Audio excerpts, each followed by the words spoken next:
Get ready to uncover how schools manipulate students' thoughts, stifle their potential, and how politicians steal money in the future of America from kids. Welcome to the JV Soul Show. Producer Brooke's back. Yay! Her ankle's still not great, right? But No, I'm back though. all right, great. Nice intro. Thank you. So when I saw this $3 trillion stimulus package that passed the House, I thought surely it must be a joke. I mean, not even our Congress, not even our horrid Congress could stoop at. It must be like an Onion article. But of course, it was real. The House of Representatives has passed a $3 trillion stimulus package. When did this happen? This was like yesterday or the day before that the House of Representatives passed this $3 trillion stimulus package. And I don't know. Oh boy. What does anyone actually think is going to happen? The money's actually going to get to regular Americans, unlike the last one? No, this is Washington we're talking about. It never works. And hopefully the Senate I think the Senate already said they're not going to vote on it, but we'll see if maybe they'll negotiate it down to a stable $2.5 trillion or something. And of course, there's all sorts of crazy stuff in it. But if you saw the title of this video that probably says something to the effect of what effect are schools having on kids, well, I think this is actually the perfect example. Because the school system doesn't teach people. And we're going to be going through how it is the cause of just about all of our biggest problems. And I think this is an excellent example of how schools don't teach personal finance. Because if people don't know how to do their own financial stuff, which we don't, I mean, it's kind of obvious. Nobody knows how to do their own taxes or how to manage their own finances. That's why we have so much student loan debt and credit card debt. Well, if schools don't teach kids how to do that themselves, why would people that come out of the public school system care what the government does? Right? Debt's cool. Debt's fine. You know, I'm in $20,000 of credit card debt. Why would I care what the government does? No. The government has infinite money. Right. There's the money fairy, of course. There's the wonderful money fairy, and that's going to save us all. Right.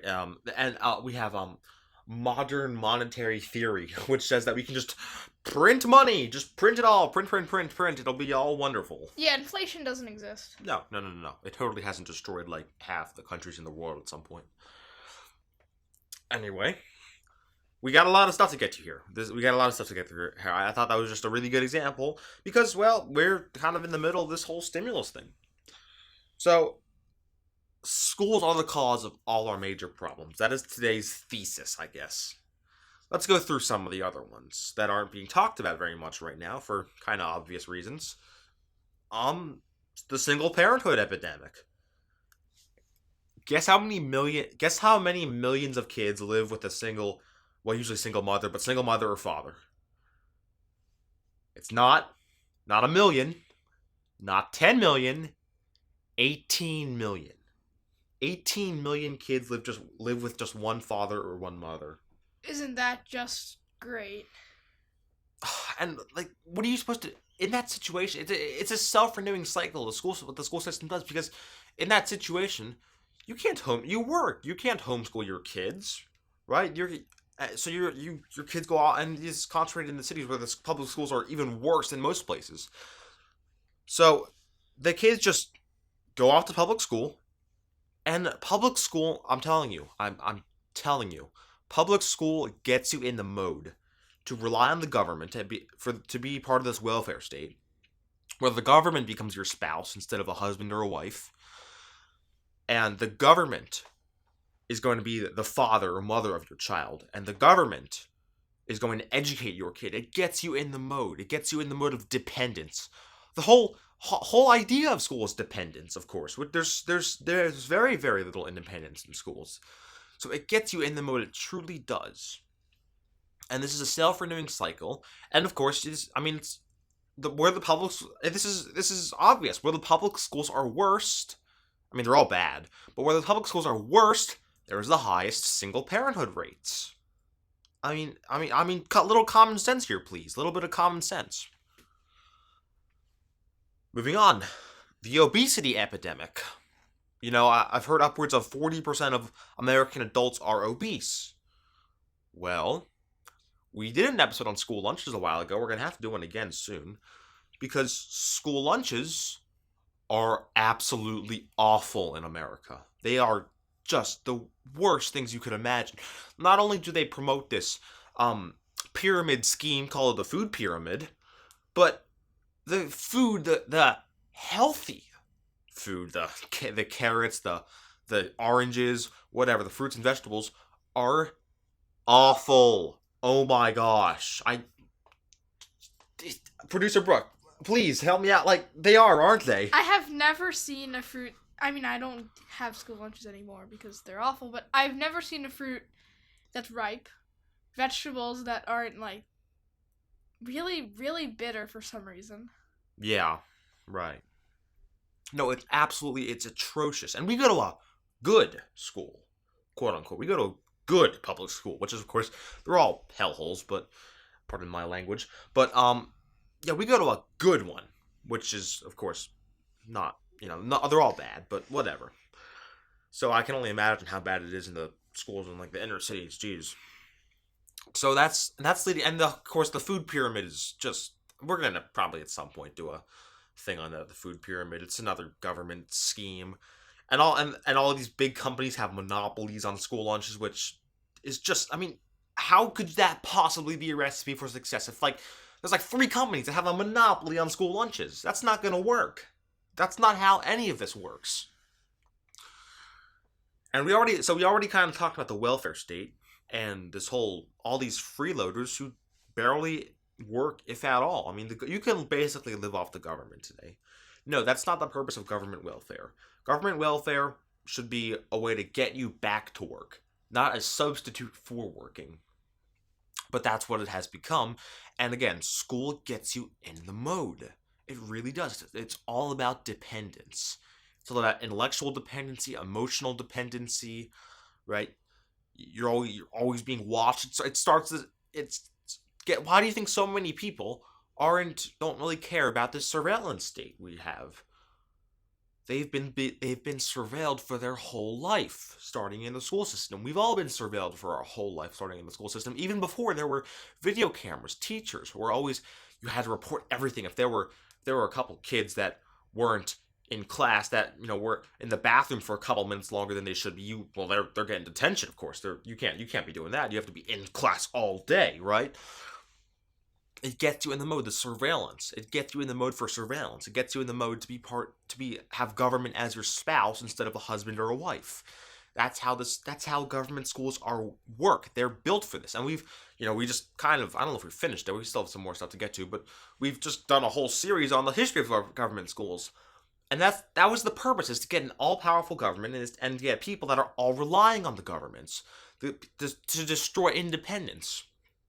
To have covertly have government be able to orchestrate a takeover. That's the purpose. To have a collectivism. That's the purpose. And our schools are consistently undermining freedom. They really are. And of course, today we have just incredible, unheard of levels of political polarization. I mean, everybody is just unbelievably unwilling to change their political beliefs, and that's not good. They're not well. Not only that, they're not even willing to have a conversation about them. You're right. You have liberals who have all liberal friends and conservatives who have all conservative friends. I have many friends across the whole political spectrum. I have socialist friends. I have whatever. I have not far right friends, but right wing friends. Right. I have friends across the whole political spectrum, and I think that's good because I get to talk to all of them. I think that's good, and that's what people need to do, but nobody does. And that's a lot of that is because, well, firstly, I mean, it's no secret. Liberals are concentrated in the cities, and conservatives are concentrated in rural areas. So it's already difficult. But the school system makes, especially if you're on the left, and this is an attack on the left. I'm just saying you're indoctrinating people to be on the left for like 13 years, right? What do you expect to happen? Having polar opposites with the political spectrum here also makes bad voting habits because you just check off the person that aligns with your party. That's exactly right. I mean, when was the last time you researched a school board candidate or a chief or a circuit court judge, right? When was the last time that even happened? When was the last time you even did that? And I don't even blame you because your beliefs are probably really polarized by the school system. So I don't even blame you for that. But the school system, I think, is the root cause. I'm convinced the school system is the root cause for all of our biggest problems today. Okay, so here's the thing. There's a statistical inconsistency that the people who are always sounding the bell off about socialism, which of course socialism is terrible, but the people that are always sounding the bell about socialism, there's a statistical inconsistency that they miss, that most of them miss. Most of them attribute it to the colleges. Now, I have no doubt that college is making you more likely to be a socialist. I'll give them that, but here's the thing, all right? 70% of millennials would vote for a socialist. Right? 70% would vote for a socialist. 70% of millennials don't go to college. It's a statistical inconsistency that I've never heard anyone talk about. Did that 70% go up since the last time we talked about this? No, I don't know. I'm kind of referencing one poll, but I think that's kind of consistently found. Okay. Yeah. But it might be like 71 or something, but it's about 70% will vote for a socialist. 70% don't go to college. So where do you think that other, whatever it is, 30% is coming from? 30% of those 30% of millennials are coming from. It's not college, it's the public school system. No one thinks that indoctrination is happening back in kindergarten. Not many people, but... Not many people. In fact, so college is not the most deadly indoctrination. I would say that high school is not even the most deadly indoctrination. I would say it's in middle school and elementary school. Because kids are very impressionable, especially, 6th grade and elementary school, and especially then, they're very impressionable. If you tell a 5-year-old that the earth is flat for 2 years, well, what's the 5-year-old going to believe for his whole life? The earth's flat. That's how this works. No matter how ludicrous it is, that's how this works. So, I think that a lot of people that are sounding the bell off about socialism don't get that. They miss it. They miss that statistical inconsistency. It's very inconsistent. And of course, a lot of that also goes back to where civics aren't taught. All right, the Constitution should be right there with Cat in the Hat. It should be taught because our Constitution is almost objectively the greatest one ever. It's been copied by so many other successful countries across the world. It's been copied, essentially with a few changes all across the world. It's led to the freedom of hundreds of millions of people. So it's almost objectively the greatest one in the world. It was a combination of Roman values, of the British value, of some of the British values of the British Empire. Some of them. It was a combination of, and so many great philosophers' theories. It was a combination of all that, natural rights. It should be taught in schools, but we don't read a single part of the Constitution in schools except for a couple of the amendments. It should be talked about, discussed, read. Kids should really know it. Right. As well as the Declaration of Independence. Right. We don't even read the Declaration of Independence, let alone the Constitution. The only reason I've read the Constitution is because I did it on my own free time. But nobody reads it. I can remember we chose like 5 of the different reasons for the independence in the Declaration of Independence, and we talked about them for one day. I'm gonna be honest, I haven't even done any of that. And then we did Bill of Rights for 5 days. We did. I did it like 2 days or something. But we talked about like a couple. We talked about a couple of the amendments, not much. That was about it, to be honest. That about summed it up, and we never talked about it again. So it's not good. And a lot of times, I really love how they give you simplified versions of it, right? It's not so wordy. They give you little 2-sentence versions of all the amendments because we can't handle a big paragraph of 18th century writing, right? We just can't handle that.